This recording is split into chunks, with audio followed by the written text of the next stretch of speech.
we have to get to what was really important this week, which is the Bamgboshe Happy Hour book club of the month. And we have two books that we really wanted to talk about. And the first one is Spare by Prince Harry. And I have a couple of emails, quotes from emails sent to the Bamgboshe Happy Hour. One says, I'm Team Harry and Meghan. Fun read. Okay. Okay. Thank you. Thank you for that. The other one is, this book is well read and written, but it becomes less exciting in the second half. I give it a 6 out of 10.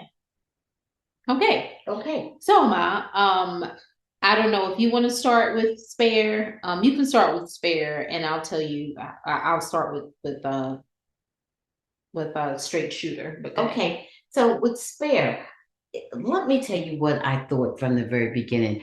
I had actually even sort of forgotten or put it in the back of my mind, sort of suppressed the fact that Harry is a soldier. He really is no. We think of him as a fun-loving, running around kind of almost like a sort of renegade playboy type or something like that. And I never really thought of him in terms of him being a serious soldier. Mhm. But at one point he really was, and he spent a lot of his time, he's still young, but his younger self in the military.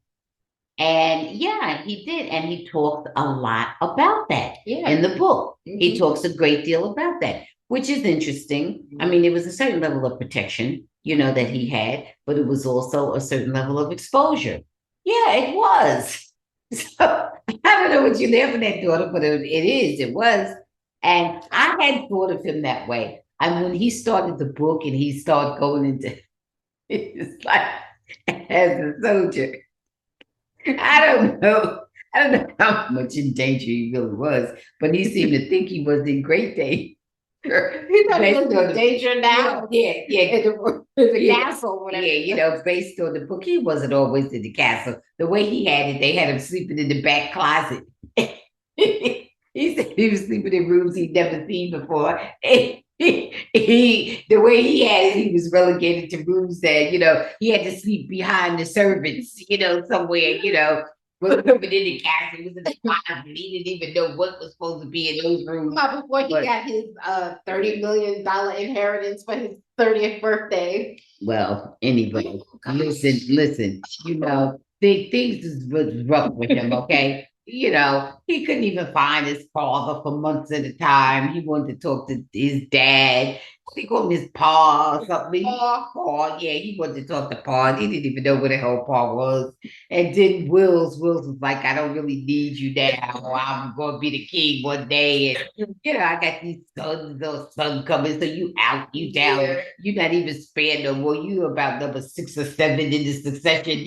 So, I mean, he was sort of kicked to the curb. And then he put this African American wife into it, and who didn't realize that she was African American until the royal family let her know, though. Nah, her mother had told her, but her mother told her to keep it a secret, So,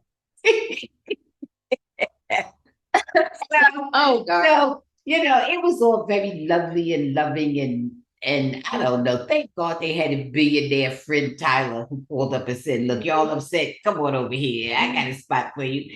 And it's talking about how Meghan was friends with Serena Williams before she even met Harry. Remember, she was up in Serena's booth. Yeah. So, I mean, look, you and I both know that it was just a big emotional roller coaster for Meghan. Okay. And that's what it was, because they have their level of racism that goes beyond, what most people have. And so that's really what it was all about. And they did have some turmoil. And I do believe that Meghan, but largely due to his family, and the press. And I do think she went through some rough times. I do. I think she did get her feelings hurt. I think she did go through emotional. I'm sure she did go through emotional turmoil. I'm sure she did. But I'm sure pampered Meghan Markle and pampered. Well, she wasn't pampered before. Oh, she wasn't. She was having a really good life.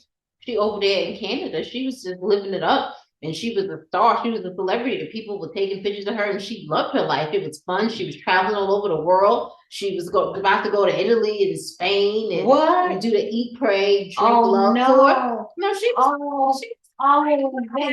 Get out But of here. remember she was on Deal or No Deal, and she just felt terrible about it. All right, so listen, so Megan didn't come up the rough side of the mountain, okay? Yeah, all right. So she had a good job. Well, Harry just mentioned a few things about some rough episodes they had over there. Wait a minute. And Wolves had a couple of rough words and everything. I think that they are going to get like a couple $100 million or something like that. They have all type of deals and stuff with production companies. Just hold on just a moment. Harry was envious of William. William was petty.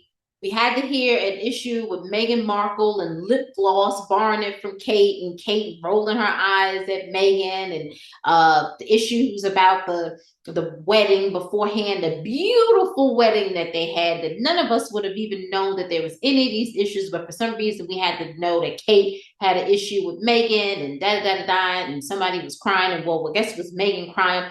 Why do we know that? Why do we know that Prince Harry had a frozen penis at one point and was afraid to tell everybody that his penis was frostbit? Listen, only reason why we care about Prince Harry, I don't know how much we care about Prince William, but Prince Harry, Meghan Markle, is because of Princess Diana. Okay. Because Princess Diana was had such a good humanitarian, heart. Right? Yeah. Have any issue with Prince Harry and Meghan. I'm sure, like, I would love to hang out with them. They would be fun.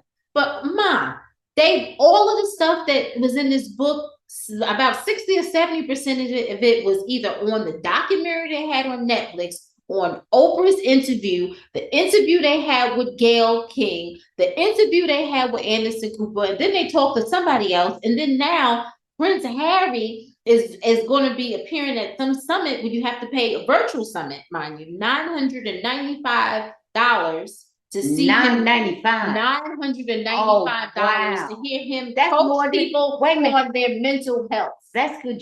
That's more than Trump charged. That's right. That's more than Trump was charging. So, and Meghan, she didn't Google Prince Harry. Meghan is 41 or 42 years old. You don't think that she knew about the royal family? You don't think she knew that was Prince Harry? And she really? How could she know? I can't. This should have been my rant about this. How could she know? How could she know that, baby? My device too long. Okay. And look, and they're not spoiled. They barely have a few dollars. If Prince Harry hadn't to give them a call, they would have been sleeping in the car. And Prince Harry is getting some more money when he turns 40 in a year and a half. He gets another inheritance. To get that one from Princess Diana. They get one at 30 and at 40. Oh, wow. Oh, that's so sweet. His mother got him a few dollars. That's good. A few dollars. That's good. I don't know. You sound like you hating me. Those people struggle. Those people struggle. Harry and Meghan and those kids, they struggle. I love money, and I'm all good, but just admit it. Stop. Admit what? He didn't say. He didn't say they was broke. He said that they kicked them out the palace over there. Next thing, he's gonna have a reality show. Okay, I don't know what it's going to be on, but him and Meghan are going to have reality. It's going to be the Royals. All right. So anyhow, yeah, that book was fabulous. What do you give it, Mom? That book, I give it about a 3. Right. It was. Listen, I fell asleep on it a few times. I'm gonna give a 3.5. I fell asleep on it so much. I don't know whether it was real or imagined. I fell asleep on it so many times. But the last I heard, they do have 2 kids, don't they? The last I either dreamed or heard, they do, is that they have a little boy. It was basically what we already know, guys. Few little intimacies, but most of it we've already heard. This is really long. Okay. So we're going to Spare, and then we gotta. Okay. So Spare by Stephen A. Much shorter. Spare by Stephen A. Straight Shooter. Oh no. Straight Shooter by Stephen A. Much shorter, much more enjoyable and interactive. Stephen A. Say the little bit that I recall from there. Let me say mine because yours is long. Let me say mine. I just want to say one thing I found out early on about Stephen A. that I didn't know, and I'm not, as knowledgeable about Stephen A. as you are, Pay. But I had heard him talk about his mom a lot, and her departure and everything. He barely made references to his father on the show. He barely ever talks about his father. I didn't know where his father was, or even if he knew where his father was. It stunned me that his father was there in the home with the mother, and for their whole until the mother died. Okay, that they were together, and then that's number one, and then number two, his relationship with his father, and that he had two daughters. And now I'm finished. Go, Kay. Okay, go. So, a couple things about this. I highly recommend it. Some people. Stephen A. is an acquired taste. I've grown to really like him and support him. I don't agree with a lot of things that he says, but then there are many things I do agree with him on. That's right. I understand after reading this book that he's learned to navigate the business world and that he's learned that he has to humble himself. He was very vulnerable in this book. He talked about his relationship with his father, his mom, his daughters, his sisters being fired from ESPN, and feeling like he did being fired from ESPN. Him being fired from ESPN, being unemployed, right. Being unemployed for a year, him humbling himself, calling his ex-agent that he fired to ask the agent to help him get work. He was very transparent about his salary. At one point, he was making $15,000 working for some company, and then now he makes like $9 to $12 million a year, something like that, or more. Right. And just his journey. His father remained in the home, but his father was not home most of the time. His father had a second family that Stephen A. found out about, and he never respected his father anymore because he chose that family over his family. Right. And he didn't, all the money that he made, because the father did work, yeah, but the money didn't go to their household. To their house. Right. And then he found out that the father had fathered another child because he was taking care of the other woman's like 2 or 3 kids that weren't his biological kids. Right. And so, but he's since passed on. Stephen A.'s half brother. Yeah. But it was just really enjoyable. And if you listen to it, you feel like Stephen A. is really talking to you. And it made me respect him in a different way that I didn't. Like I said, some things he says I do not agree with. He was very upfront about his feelings about Donald Trump. He is definitely not a Donald Trump supporter. He was upfront about his politics. He said he's independent. He doesn't support any of that mess because it's all lobbyists. Right. But I respected his game and I respected what he said. And so I appreciated it. He's going to get a top shelf from me. Okay. A top shelf. I'm going to give him about a 9. Okay. Top shelf. Okay.